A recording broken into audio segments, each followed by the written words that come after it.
Well, here we go again. Another massive weekend for Leeds United as they take on Crystal Palace on Sunday, the 9th of April, 2 p.m. from Elland Road. And it's all to play for, buoyed by a win against Nottingham Forest. The side will hopefully be looking for another 3 points against a Crystal Palace side who have recently sacked their manager, and they're also struggling for form to try and find wins. However, they did win against Leicester City 2-1.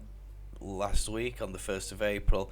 So we're going to have a little look at a couple of points that made them superior to Leicester and things that Leeds might need to watch out for during our fixture against them on Sunday.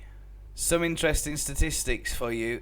After the first goal went in from Nottingham Forest, Leeds were just 25% favourites for the win in that particular game against them. Obviously, we came back with two wonderful strikes from Sinistera and Jack Harrison. Thoughts and opinions a little bit about Jack Harrison a little bit later on in this video.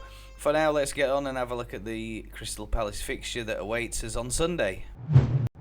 You might be worried that Roy Hodgson is going to inspire Crystal Palace as part of a new manager bounce. And they did record 20 shots against Leicester before half-time in their previous game. But that really is where it ends for Roy Hodgson. It would appear that Leeds are the bogey team for him, and he does struggle to try to get victories from us, especially when we are at Elland Road. In his past two meetings or visits to Elland Road, he's won none of them when he was manager of his two previous teams. And I think that might have been Crystal Palace when he was manager there in his earliest stint.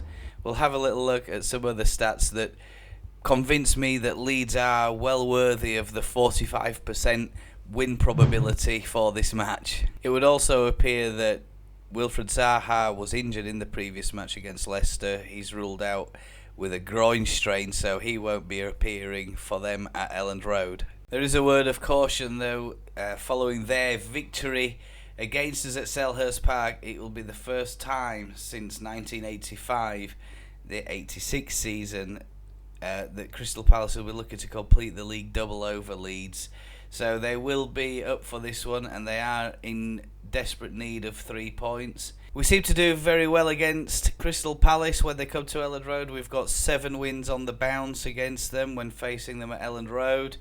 That's only topped by Bournemouth, where we have 8 successive wins against them when they come to visit. And you have to go back to November since Crystal Palace managed to get back-to-back wins. Crystal Palace have a lot of midfielders registered when compared with other areas of the field, such as defence and attack, and one can only assume that these midfielders are deployed to various different defensive and attacking roles as games go by. Mijalovic is one to watch for. Eze, as I mentioned earlier, Jeffrey Schlupp, former Leicester player there I think, MacArthur, handy player, and I've seen plenty of him over the years. When we look at the forward three, we already know that, looking at the forward three, we already know that Zaha is actually down as injured for this particular fixture. Jordan Ayew played and dropped a little bit deeper during that particular game, and Mateta was ahead of him. So a lot to watch for from Crystal Palace. How are they in defence? Guaita, Ward, Anderson, Guahi and Michel, Eze, Decore, Schlupp, Elise, Edouard and Zaha played during that particular game against Leicester. There were several substitutions. Schlupp came off for Hughes, so one wonders, did he pick up a knock or did he get injured? Not too sure about that one. Edouard, Mateta, as we found out, I mean, that guy came on there on the 86th minute and he somehow got the highest rated player. Zaha was replaced by Ayew. As we know, he was injured. Here are a couple of the substitutes that they have. Mijalovic, Lonka, Ayew, Mateta, Klein, MacArthur, Hughes, Johnson and Riedwald. I think that McKennie and Rocker are going to have their work cut out. They're going to need support again from perhaps one or two of the attacking midfielders should we start again with Aronson this weekend. However, all of that said, I think we can compete against Crystal Palace. I think we've got enough in the tank, and we certainly seem to have a stronger squad than they perhaps do. And I'm also predicting a Leeds United win, so I'm going to go for 3-1 on this one. And first goal, I think, if he starts, Patrick Bamford. As I mentioned earlier, I don't see Palace being in the bottom 3 or trying to scrap it out in the bottom 5 on the last day of the season. I think they're going to be well capable of beating the teams that are in that mix of teams that are struggling to find wins, find points, but I certainly believe that they'll stay in the Premier League for next year. That said, as we all know, the higher up the league you finish, the more money you end up receiving, so one would hope that Gracia is ready and waiting for everything that Roy Hodgson has to throw at him when Crystal Palace arrive at Elland Road.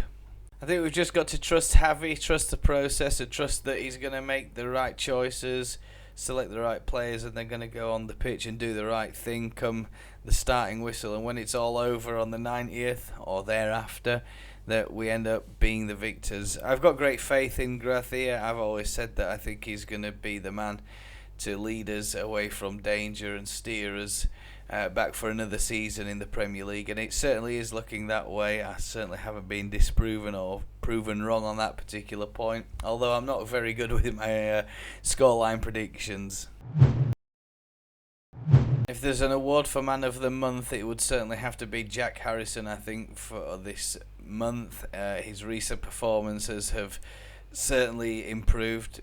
Perhaps some of that's to do with Gracias, perhaps some of that's to do a little bit with the successful completion of his contract, and he's finally signed after all of these weeks of it being on the table, and knowing that he almost left Leeds and went to sign for Leicester City under the former manager Brendan Rodgers. I bet he's thanking his lucky stars that he didn't do that, as Leicester seem to be in a very poor vein of form and seem to be heading towards the Championship unless they can be rescued in the final few weeks of this Premier League season, this crazy, wild Premier League season.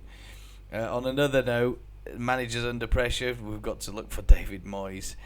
He's under pressure at West Ham, and I think if he loses this weekend, it could be all over for him. Going back to Jack Harrison, though, I'm absolutely delighted that he's finally managed to agree terms with the club, and Orta had plenty to say about the signing of his contract. If you didn't see it online, maybe I'll leave a link in the description, and you can go and read that if you like. By the way, if you want and you can't attend the match or you can't watch it on football, I will do a live watch along, and you can join me and join my channel, and it's free if you want to press the subscribe button. Here's a recommendation as well if you want to watch another video from me. Have a great day, and I'll see you there.